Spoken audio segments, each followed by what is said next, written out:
Só o tempo vai me dizer se é bom ou se é ruim. Aí disse que passou uns 2 anos, deu uma seca danada naquela região e só a terra dele que produziu. Então foi bom. Aí ele ganhou muito dinheiro, né? Ele falou, não, bom é ter brejo, aí daí um pouco... Aí ele ganhou muito dinheiro. Ele falou, nossa, você ganha muito dinheiro, que bom. Eu não sei se isso é bom ou se é ruim, só o tempo vai me dizer. Né? Daí ele disse que comprou um cavalo, né, com aquele dinheiro. Aí, poxa, que bom, se é bom ou é ruim. Não sei, só o tempo. O menino, o filho dele foi andar de cavalo, caiu, quebrou a perna. Ele falou, nossa, que porcaria e tal. Não sei se é bom ou se é ruim, né? Aí o menino estava machucado, o país entrou em guerra, todos os meninos daquela idade foram para a guerra, o filho dele não foi porque estava com a perna quebrada. E assim ele vai falando. Então não tem o que é bom e o que é ruim, só o tempo vai dizer. Né? Então eu lembrei dessa história com a questão dos fatos, dos significados. Né? Davi, quais sinais podem revelar o meu nível de autoconhecimento? Bom, eu acho que assim, a princípio tem duas coisas muito simples de perceber, né? O primeiro termômetro sou eu, como que eu estou me sentindo, se eu estou em paz, se eu estou feliz, se eu vivo de maneira equilibrada, se eu estou tranquilo comigo mesmo. Acho que esse é o primeiro sinal. Eu estou feliz com a minha vida, eu estou realizado, eu estou em paz. Eu acho que essa palavra, essa coisa de estar em paz, o que é estar em paz para você, né? Então esse é o primeiro. Isso, se você está em paz, quer dizer que você está no caminho certo, né? E a outra são os outros, né? Porque eu nunca vou... a Angélica estava falando há pouco, acho que é importantíssimo. A grande referência para mim saber como que eu estou indo, se eu estou sendo como eu devo ser, se eu estou harmonizado comigo, se eu estou em paz, é o impacto que isso tem nos meus relacionamentos, né? Então até voltando que a gente tinha falado do Goleman, a minha autoconsciência vai me fazer ter consciência do outro, eu consigo fazer a gestão do meu comportamento, das minhas emoções, da minha maneira de ser com os outros, e isso vai fazer eu gerenciar os meus relacionamentos. Eu me conheço, eu me controlo, eu conheço o outro e vou me equilibrar nos meus relacionamentos. Então minha maneira de ser vai ter um impacto no outro. Se eu estou indo bem, eu vou ter bons relacionamentos, eu vou ter harmonia, eu vou viver em paz na minha família, no meu trabalho, vou me relacionar. Não é que eu vou ser perfeito, vou ser sempre bom, vou ser sempre ruim, mas na média, na resultante, eu consigo me equilibrar, lidar com as minhas coisas mal resolvidas, estabelecer alguns limites de comportamento, perceber as minhas reações. Então, esse impacto no outro. O meu impacto no outro é positivo, é negativo, então é que nem um jogador de futebol. Você está lá jogando futebol e está indo bem, a torcida vê que você está bem, então gosta, você está bem, né? E você sente que está bem. Então, eu acho que esses são os níveis, né? Então, eu diria assim, eu convivo harmonicamente com a realidade, eu convivo harmonicamente com os outros, eu sou uma pessoa medianamente equilibrada, eu consigo me controlar, identificar o meu sentimento e não dar vazão para ele. Então, quando a Angélica fala em congruência, aquele alinhamento entre o que eu penso, o que eu sinto, o que eu penso, o que eu faço e o que eu falo.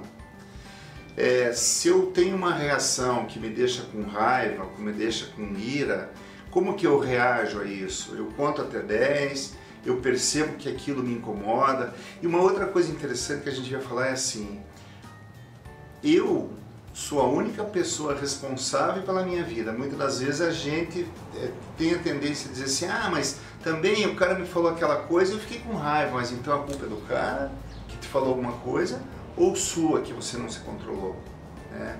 Então a gente tem uma tendência muito de justificar as nossas atitudes que não deixam a gente em paz e não deixam a gente harmonizados nos relacionamentos com os outros, para o outro. Eu dificilmente eu consigo mudar alguma coisa em mim, quanto mais mexer no outro. Eu não vou mexer no outro, o outro é do jeito que ele é. Eu tenho que aceitar, eu tenho que entender, eu tenho que compreender e lidar com essa reação em mim, né? Então essa autogestão é minha, né? E muitas das vezes a gente tem aquela tendência de botar a culpa no outro pelas coisas que a gente faz, né? Então essa medida é nossa, né? Então, e uma outra coisa, vamos dizer assim, que a Angélica estava falando também em relação à normose, quando que eu não estou feliz, eu não estou fazendo aquilo que me deixa em sintonia com aquilo que é a minha vocação, o meu dom, a minha capacidade. Se eu estou fazendo uma coisa que eu não gosto, então aquela escolha de fazer o que eu não gosto é minha. Então é assim, eu sou e eu estou. Então quando eu estou do jeito que eu sou, eu tenho coerência. E aí eu tenho, mas para saber se eu estou do jeito que eu sou e se estar como eu sou é me realizar a minha vocação, o meu dom, isso significa eu tenho que ter autoconhecimento. Por que eu estou fazendo isso? Quais são os valores? Quais são os valores que embaseiam as minhas práticas? Essas práticas são coerentes com aquilo que eu quero? Estou fazendo uma coisa que eu gosto? Então isso é uma medida, né? Se eu estou feliz, enfim. E aí tem uma outra coisa, a gente tem que pensar na vida com muito senso crítico, no sentido assim, a sociedade me apresenta um padrão, a minha família me apresenta padrões, e eu tenho que ter senso crítico e saber isso está de acordo comigo, isso vai me fazer feliz, isso de fato vai me levar a um caminho de realização, de evolução minha enquanto pessoa, né? Então esse senso crítico é fundamental para a gente não virar normótico, né? Para não entrar nessa doença, nessa patologia da normalidade. E uma outra coisa é, se eu não estou como eu gostaria de estar, qual que é o meu plano para mim chegar onde eu quero estar? O que eu tenho que fazer, né? Que tipo de mudança? E aí aquela coisa também que a Angélica falava, da coragem de enxergar a minha realidade, perceber que eu faço coisas que eu não gosto, ou que não me deixam felizes, e eu tenho que ter coragem para mudar, né? E aí é legal a gente falar assim, nossa, mas eu não consigo mudar, mas isso é muito difícil. E muitas das vezes a gente faz isso mesmo, é difícil mudar, realmente é difícil, né? A gente tem que ter coragem, tem muita dificuldade no entorno, etc. E aí tem uma técnica japonesa que chama Kaizen, né? Que fala em melhoria contínua e pequenas melhorias, né? Então é aquela história, não é que para mim perder 10 quilos eu tenho que perder 1 quilo por dia ou 100 gramas por dia. Eu não vou perder 10 quilos por dia, então é um pouquinho todo dia, né? Tem algum provérbio chinês que fala para mim fazer uma caminhada de 1000 passos, eu tenho que começar pelo primeiro, né? Então essas pequenas mudanças fazem a gente encarar no dia a dia as nossas necessidades com mais, vamos dizer assim, que elas pareçam mais factíveis para a gente, mais possíveis de serem feitas essas mudanças. E ter consciência do que eu quero, né? Eu estou aqui e quero chegar lá, né? Como diz o mineiro, um cotô e um covô, né? Então, eu acho que é muito isso. E eu gosto também de pensar que essas mudanças, elas são um processo, né? Então, como processo, é uma coisa que evolui, que cresce gradativamente, e aí é possível, né? E aí tem consequências essa coisa de eu perceber o meu nível, vamos dizer assim, um termômetro na prática. Então, se eu tenho relacionamentos difíceis, se eu perco muito o meu autocontrole, né? Se eu sou excessivamente rigoroso com os outros e faço julgamentos, isso quer dizer que eu sou muito rigoroso comigo, que eu não me aceito, não me compreendo, não tenho autoamor, não tenho autoaceitação, e eu vou ter a mesma atitude com os outros, né? Então, isso é uma medida também, né? E muitas das vezes essa falta de paz, falta de serenidade, e até isso pode ser somatizado, a gente acaba ficando doente, enfim, né? Então isso é uma medida do meu nível de autoconhecimento. E o lado da consequência positiva é justamente eu estar aberto para mim, eu estar aberto para o outro, eu reconhecer o meu lado sombra, o meu lado luz, com equilíbrio, com auto-amor, com autoaceitação, perceber o que eu tenho que mudar, né? Essa coisa da busca do ser mais contra o ter, porque o ter nunca vai me realizar enquanto pessoa. Eu sou uma pessoa que tem um potencial profundamente humano, e o profundamente humano é o ser em essência, né? Onde lá no fundo a gente vai encontrar a nossa semente divina, né? Independente de qualquer tradição religiosa, todas elas falam a mesma coisa, né? No fundo do ser está a nossa essência divina, que tem que ser potencializada, né? E ela vai ser potencializada à medida que eu me descubro com esse potencial. E essa busca do ter atrapalha a busca do ser. Eu preciso ter com equilíbrio o que é necessário, o que é supérfluo, né? Então, o supérfluo não me realiza, né? O necessário é para mim me embasar para buscar o meu ser. Então, essa é uma medida também. E no fim, a grande medida é eu estou em paz comigo, eu estou em paz com os outros, né? Eu acho que fundamentalmente seria isso. Angélica, como que eu faço para lidar com as descobertas no meu processo de autodescobrimento? Bacana. Eu queria começar respondendo essa pergunta, Anita, lendo uma poesia da irmã Dufaux, que ela diz o seguinte: sem alimentar fantasias de salto evolutivos, dê um passo atrás do outro. Sem ansiar pela grandeza das estrelas, ame-se na condição de singelo pirilampo que se esforça por fazer luz na noite escura. Faça as pazes com suas imperfeições, descubra suas qualidades, acredite nelas e coloque-as a serviço de suas metas de crescimento. Essa é a fórmula da verdadeira transformação. Eu quis ler essa poesia porque eu acho que ela traz algumas coisas, quando a gente fala como lidar, na medida em que eu vou me conhecendo e cada vez mais eu vou me aprofundando, eu vou entrando em contato com coisas que jamais poderia ter imaginado, e às vezes coisas que eu gosto, coisas que eu não gosto. E aqui traz a questão muito que o Davi comentou agora, quando ela fala sem alimentar fantasias de saltos evolutivos.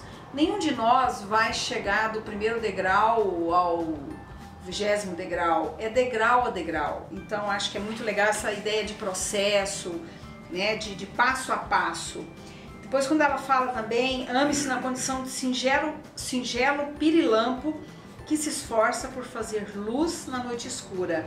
Então essa coisa da humildade, da singeleza, da condição nossa humana, de realmente de aprendiz, né, de ter que e de se amar, de se auto-amar. Depois faça as pazes com suas imperfeições, que é uma outra coisa que eu acho muito bacana, né? Se você for fazer esse processo, você tem que fazer isso olhando para suas imperfeições, mas com um olhar pacificador, um olhar de auto-amor mesmo. E outra, descubra suas qualidades, acredite nelas e coloque-as a serviço de suas metas de crescimento. Porque muitas das vezes, o Davi até comentou antes, muitas das vezes ao entrar em contato com aquilo que a gente tem de positivo, as características nossas, pode ser que eu me envaideça com aquilo e eu não coloque a serviço do bem comum aquela característica que eu tenho. Então eu achei muito bacana. E a Hermância ainda, ela cita, ela chama da nova ética das relações consigo mesmo e com os outros, que eu achei que era muito oportuno para lidar com essa questão do autoconhecimento. Ao entrar em contato com a minha realidade interior, ela cita alguns comportamentos que ela considera efetivo para você fazer a autotransformação, ou seja, não só se conhecer, mas também ir se transformando, se desenvolvendo. A primeira coisa é postura de aprendiz,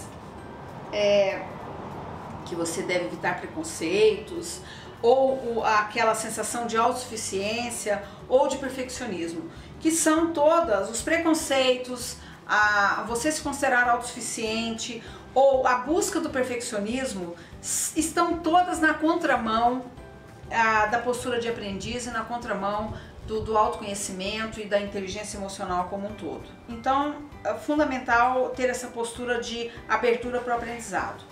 Uma outra coisa também que faz parte é que você observe a si mesmo sem fazer julgamento.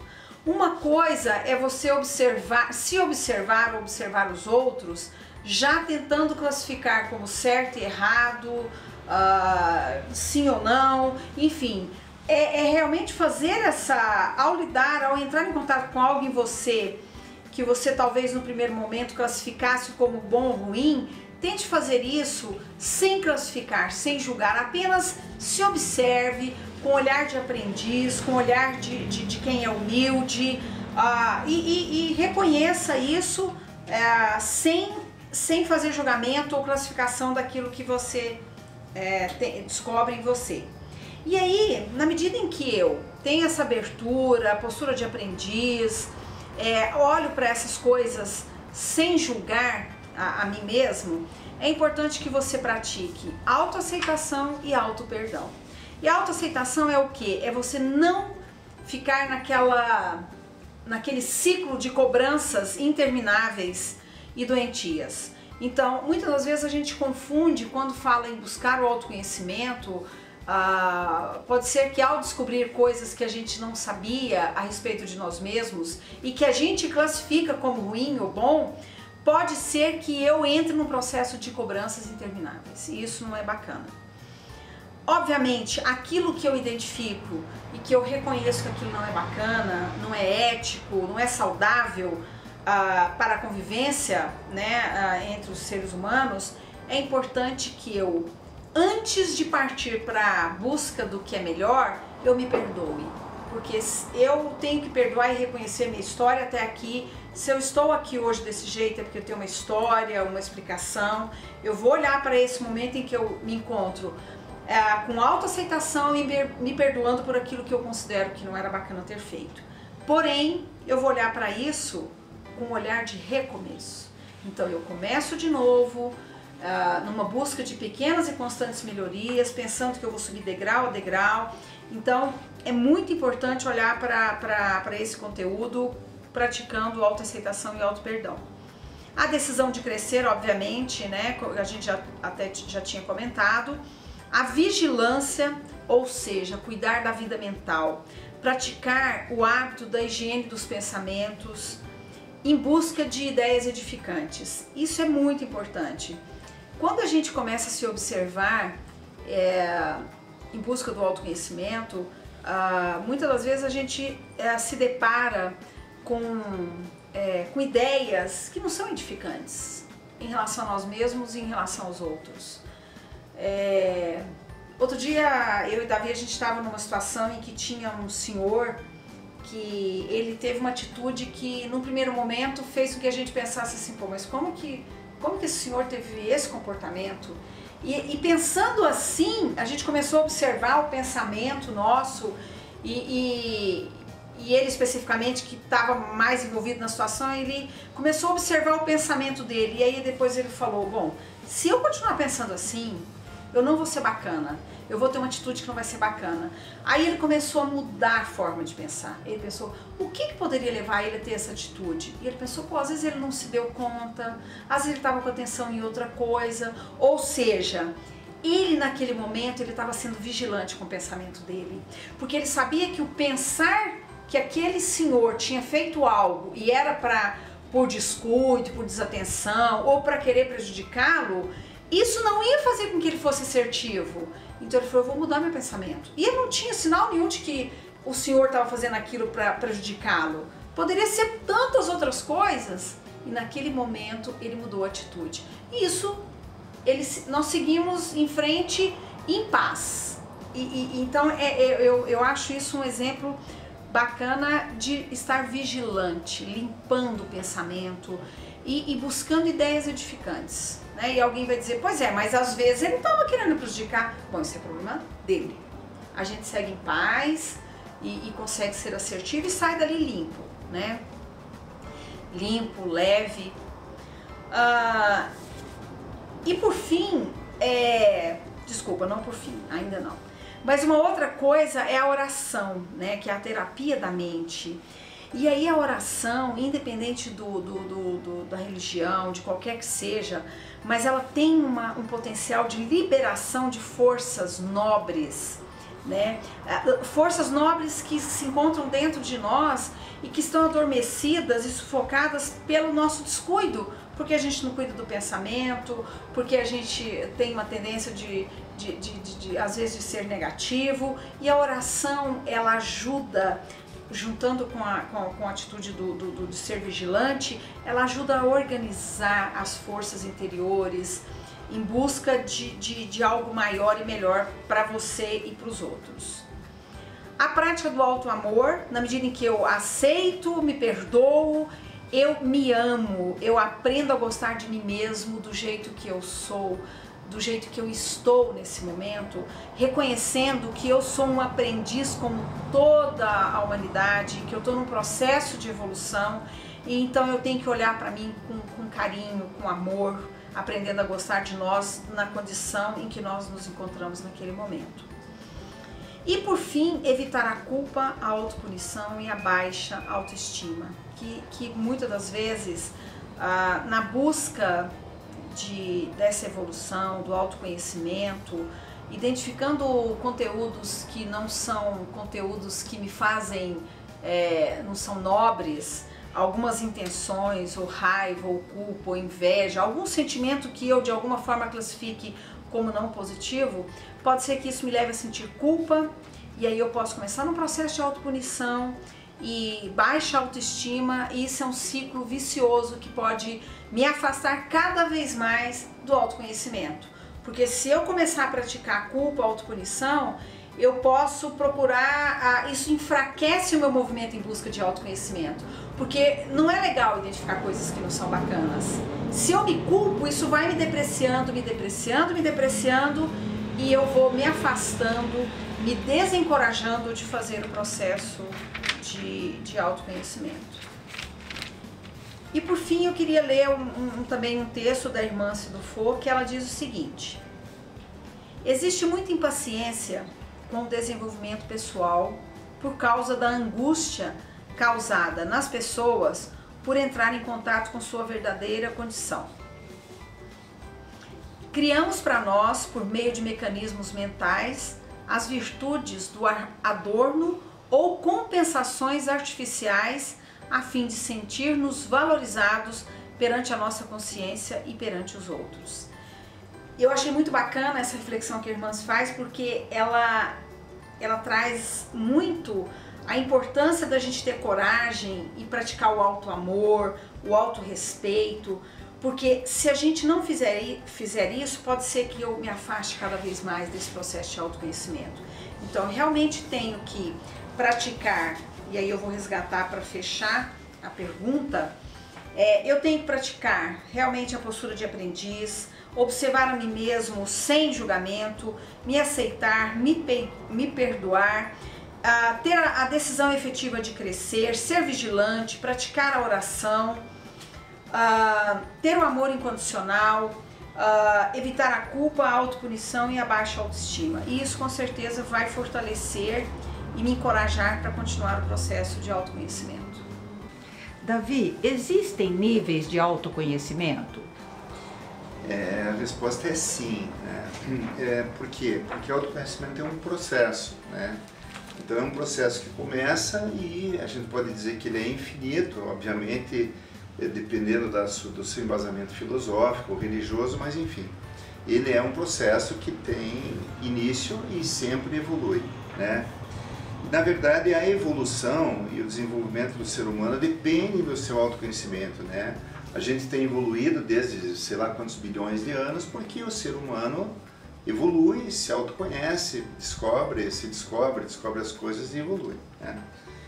E a gente tem alguns exemplos, vamos dizer assim, quase que comum de falar que provavelmente pessoas que viveram como seres humanos e tiveram alto nível de autoconhecimento, né? Dependendo, obviamente, a Angélica falou há pouco que autoconhecimento não depende de condição social, não depende de condição financeira, não depende de condição cultural, né? Depende só da atitude e da vontade de querer se autoconhecer para evoluir, né? Então, hoje, se falar em pessoas que têm alto nível falando em níveis, né, de autoconhecimento, se pegar um Dalai Lama, um Papa Francisco, um Chico Xavier, um Gandhi, exemplos históricos, Buda, né, Jesus de Nazaré, enfim, são pessoas que provavelmente tiveram elevados níveis de autoconhecimento, né?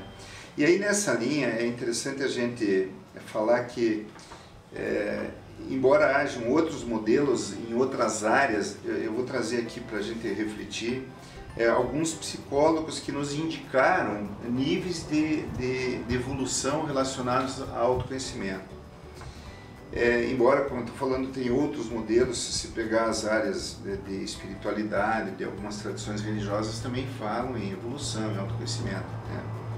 Então, eu vou falar rapidamente de dois que eu acho que é legal, assim, e depois aprofundar um pouquinho um terceiro que a gente conheceu bastante naquele trabalho do CVV e marcou bastante a nossa reflexão. Teve um psicólogo russo chamado Gurdjieff, que depois ele foi estudado por Ouspensky, que também é um outro psicólogo, e Ouspensky escreveu um livro chamado A Evolução Possível do Homem. E aí ele fala que o homem, que existem 7 tipos humanos na evolução. E ele começa falando que o tipo primário é um tipo instintivo, né? E que o último tipo é um ser humano que está perfeitamente harmonizado, em perfeita harmonia. Em perfeita harmonia com o quê? Com o seu centro superior. Ele é um ser humano autotranscendente, então transcende, quase que transcende a condição humana, né? E é um ser humano transfigurado. E ele dá 2 exemplos desse ser humano do tipo 7, vamos dizer assim. Ele fala do Buda, que seria o Siddhartha Gautama, né? Que, na tradição oriental, vamos dizer, né? Religiosa e filosófica oriental. E fala de Jesus também, né? Que para ele foi um ser humano perfeito. Então, é só para citar o Gurdjieff e Ouspensky. Um psicólogo, obviamente, muito famoso, que falou disso também como processo evolutivo, foi Jung, né? E o Jung fala do processo de individuação, né? Que é o processo de você conhecer a si mesmo e realizar o seu vir a ser, entre aspas. O que eu tenho que, qual que é o meu vir a ser? É eu realizar o meu potencial humano. Tem um outro psicólogo americano, Erich Fromm, que ele fala que tudo que é profundamente humano é potencialmente divino. Então isso está ligado àquela questão que a gente falava antes, que todos os seres humanos, independente de qualquer condição, trazem em si o potencial de realização divina, né, do Criador e tal. E independente de qualquer tradição religiosa, eu acho que isso é importante, porque todas as tradições religiosas falam, né, de um ser superior, de um ser criador. E aí o Jung fala que se você faz um processo de individuação, você caminha para a sua inteireza do seu ser, né, da sua descoberta, do seu potencial humano, que é o divino em nós. Jung fala disso, né? E ele chama esse potencial divino de self, né? Jung fala em self. E Jung fala em 4 coisas que a gente já falou aqui, que é interessante até para contextualizar. Ele fala que a gente tem o nosso inconsciente, né, que são as experiências que foram rejeitadas pelo nosso ego. Então, estaria até naquele buraco negro lá da janela de Johari, né? Ele fala da nossa persona, que a persona em grego é máscara, né? Então ele fala das nossas máscaras e ele fala da nossa sombra, que a gente já falou também no nosso lado negativo, e ele fala do nosso ego, que é a nossa consciência. Então, quando o seu ego encontra com o seu self, você está plenamente realizado enquanto pessoa. Seria o fim do processo de individuação, né? E aqui é interessante falar de máscara, porque quando a Angélica falou de máscara, quando a gente faz uma descoberta de alguma coisa que a gente não acha legal na gente, por algum problema que a gente não é aceito pelo outro, que a gente não se sente amado pelo outro, que a gente não é compreendido, eu não lido com aquilo, porque aquilo não me faz ser aceito. Tudo que a gente quer na vida é ser aceito, né? Do jeito que a gente é. E aí eu finjo que eu não sou daquele jeito, e aí eu não entro em contato comigo mesmo, eu boto uma máscara, né? Muitas das vezes as máscaras em alguns momentos podem ser necessárias, né? Eu não estou pronto para aquilo e tal, mas o ideal é que a gente realmente chegue no momento e tire essas máscaras. Isso seria o fim do processo de individuação. E aí eu trouxe, depois eu vou falar um pouquinho do Roger, mas eu trouxe aqui uma fala de um pessoal que estudou Jung, que fala sobre o processo de individuação. Eu vou ler alguns trechos soltos aqui que eu acho que é bem legal. Individuação. O desenvolvimento da personalidade, a personalidade seria aquilo que eu sou, né? É uma questão de dizer sim a si mesmo, de se considerar como a mais importante das tarefas, de ser consciente de tudo que se faz, mantendo-se constantemente diante dos olhos em todos os nossos dúbios aspectos, buscar a consciência. Caminhamos para a inteireza quando começamos o processo de nos conhecer. Esse conhecimento depende de um relacionamento vital, de um diálogo constante entre o ego e o inconsciente, quer dizer, a minha consciência, o que eu devo ser com aquilo que é o meu inconsciente que foi rejeitado pelo ego e tal, mas que deve ser aceito, né? Esse processo garante ao indivíduo uma relação mais ampla e plena consigo mesmo e com o coletivo. Então está muito em linha com aquilo que o Goleman fala, né? Eu tenho autoconsciência, faço a gestão do meu comportamento, tenho consciência social, isso tem impacto no meu relacionamento social, né? Então esse processo garante ao indivíduo uma relação mais ampla e plena consigo mesmo e com o coletivo, pois a cultura também se desenvolve e se transforma conforme a conscientização das individualidades. Então, aqui naquela história da normose, se eu sou uma minoria e sou criticado, mas se eu sou como eu sou e não sou normótico, eu vou deixar de ser influenciado pela realidade, mas eu vou influenciar a realidade. Eu vou influenciar o coletivo. Na medida que eu me ilumino meu lado luz, supero meu lado sombra, busco o que eu quero ser, eu vou iluminar o meu entorno, vou ser aquele pirilampo lá que faz aquela luzinha de noite, né? Pequena que seja, mas eu vou mudar a realidade e pensando no coletivo, né? E se nos comprometermos com a mudança individual, germinaremos o novo na coletividade, garantindo uma nova forma de comportamento. Então a gente vai poder, quem sabe, ver um dia uma sociedade de seres conscientes, realizados, humanos, profundamente humanos, onde a gente não veja tanta dor, tanto sofrimento, tanta injustiça, enfim, né? Alterando essa realidade. Para Jung, a meta não é ser perfeito, e sim ser inteiro, o que significa um conhecimento de todos os aspectos da nossa personalidade, até mesmo aquelas características que reprovamos e não desejaríamos para nós, né? Como a irmã também falou. A meta da individuação é conhecer a si mesmo tão completamente quanto possível, integrar a consciência e o inconsciente, realizar o vir a ser, tornar-se autoconsciente, ser a pessoa que nascemos para ser, tornar-se si mesmo, o meu potencial divino, né? Então Jung fala isso. E por fim, o que a gente gosta bastante de falar é o Rogers, que é o Carl Rogers, um psicólogo americano, humanista, que morreu, aí ele viveu uma vida longa, ele morreu na década de 80, então ele é um psicólogo moderno, né? E ele fala que a gente que a gente deve viver um processo de tornar-se pessoa, que está muito em linha com essa coisa de eu realizar o meu potencial humano, né? Ele fala no termo ser o que se é. Então, a gente sai do nível 0 para o nível 7. E aí ele fala que a gente sai de um processo de rigidez para um processo, de um estado de rigidez para um estado de fluidez. E aí é interessante que ele analisa, esse seria todo o desenvolvimento, processo de tornar-se pessoa, sair da rigidez e chegar na fluidez. E aí ele analisa a atitude, quando eu estou no 0 e quando eu estou no 7, vamos dizer assim, que ele fala em 7 fases, alguns aspectos, como que quem está aqui e quem está aqui reage a esses aspectos. Então, em relação aos meus sentimentos, se eu estou num estado de rigidez, eu não reconheço meus sentimentos. Se eu estou num estado de fluidez, a primeira coisa que eu faço é reconhecer meu sentimento e buscar por que eu estou sentindo isso. E ao fazer essa pergunta, por que eu estou sentindo isso, eu faço um processo de introspecção, onde eu consigo, eu estou sentindo isso porque eu estou com raiva, que uma vez fizeram isso comigo, e você começa a buscar suas causas e começa a lidar com isso. Então eu encaro meus sentimentos. Se eu sou rígido, eu não quero encarar meus sentimentos. Com relação aos relacionamentos, a pessoa muito rígida não vivencia seus relacionamentos. A pessoa, num estado de fluidez, vivencia os relacionamentos, porque me relacionar com o outro é perigoso, se eu sou aberto, é perigoso eu descobrir coisas que eu não gosto, quando eu recebo um feedback que eu não gosto em mim. Então, vivenciar esses relacionamentos, né? Com relação à mudança, a pessoa rígida, para ela não existe mudança, ela não quer mudar. Para a pessoa fluida, o que ela quer é sempre mudar, para melhor, evoluir. Então a mudança é constante, né?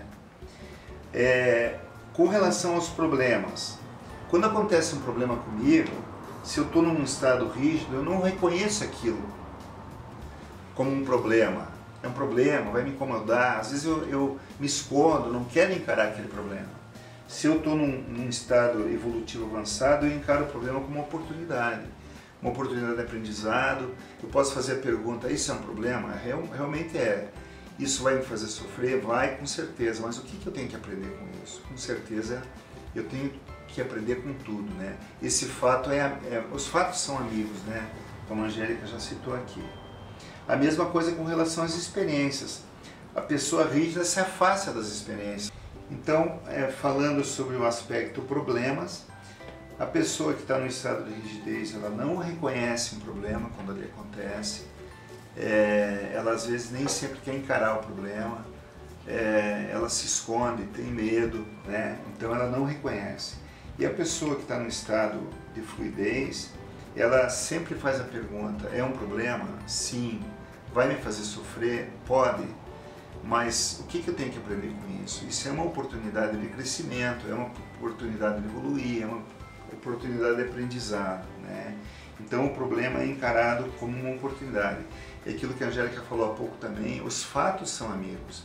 Se eu sempre posso dar um novo significado. Ah, isso é ruim? Não, pode ser, mas eu vou ressignificar, eu vou fazer isso ser uma coisa boa para mim. Por quê? Porque eu vou aprender, eu vou evoluir, vou crescer, enfim, né? Com relação às experiências, vai na mesma linha. É uma experiência nova, é uma novidade, é uma coisa diferente. Muitas vezes as pessoas mais rígidas, que estão no estado de rigidez, se afastam da experiência. E a pessoa que está no estado de fluidez, ela está aberta às experiências. Eu estou aberto a qualquer experiência. Então, vamos fazer isso? Vamos. Realmente é uma abertura para o novo, para a novidade, né? Com relação à comunicação, sempre é mais difícil para quem está no estado de rigidez e a comunicação sempre é mais fácil. A comunicação de eu estou me comunicando, eu estou colocando para fora através de todos os meus sentidos o que eu sou. Eu não tenho medo de me colocar, de encontrar o outro, de me comunicar, né? Eu encaro isso, mesmo as minhas dificuldades. Eu me aceito, eu me amo, então o outro pode me aceitar também. E se o outro não me aceitar, eu me aceito. Então essa comunicação flui, né? E por fim, a congruência, que é uma palavra que a gente já falou. Essa pessoa dificilmente tem congruência e essa que tem. O que é congruência? É o alinhamento entre aquilo que eu sinto, que eu penso, que eu falo e que eu faço, né? Então eu estou em linha com o meu ser em si, então eu vou evoluir, eu vou saber que um dia eu vou realizar totalmente a minha potencialidade. E quando eu não sou congruente, eu me pergunto, por que eu não sou congruente? Então eu tenho que mexer aqui, tenho que mexer ali para continuar sempre tendo essa congruência, tá? Então essa seria a resposta para os níveis, né? Para assim finalizar e embasar um pouquinho entre tantas coisas que a gente trouxe aqui, só mostrar os livros, alguns dos livros, né? Então esse livro que é a Normose, A Patologia da Normalidade, ele foi editado pela editora Vozes e são 3 autores, Pierre Well, Jean-Yves Leloup e Roberto Creno, né? A Reforma Íntima Sem Martírio, da Hermance Dufault, editora Dufault. A gente falou um pouquinho sobre o Jung aqui, esse livro é muito legal, sobre a psicologia junguiana, chama Refletindo a Alma, é do Divaldo Franco. E a gente citou aquele esquema do Goleman, Daniel Goleman. O Daniel Goleman foi um dos precursores dos estudos neuropsicológicos sobre inteligência emocional. Ele tem um livro bem famoso, foi um dos primeiros, Inteligência Emocional, ele é um psicólogo americano. E ele recentemente, uns 3, 4 anos atrás, ele colocou esse livro aqui, O Cérebro e a Inteligência Emocional, Novas Perspectivas, onde ele é muito interessante, ele analisa a partir da neurociência como que a gente funciona. Então às vezes a gente não sabe como funciona e acha que é um problema, quando na verdade são características do nosso cérebro. E a gente pode controlar o emocional, mas muitas das vezes o instintivo está na base do nosso comportamento, né? Então o Goleman trata muito disso, é muito legal. Além disso, a gente falou do Rogers, tem 2 livros principais do Rogers, um chama Tornar-se Pessoa e outro chama Terapia Centrada no Cliente, que são muito legais também, quem tiver interesse de ler e pesquisar.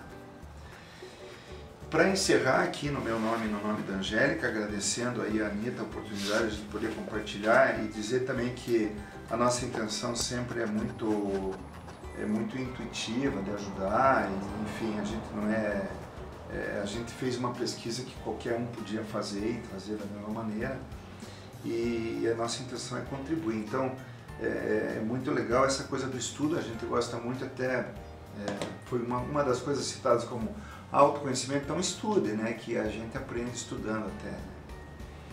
Então a irmã Cid Dufaux fala assim, para a gente encerrar: conviveremos bem com os outros na proporção em que estivermos convivendo bem conosco mesmo.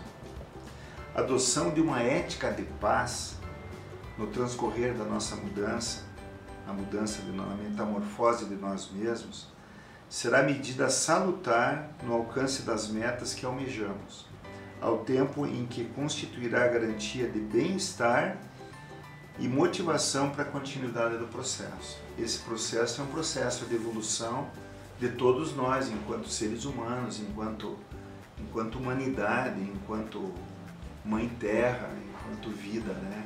Então essa evolução depende de todos nós.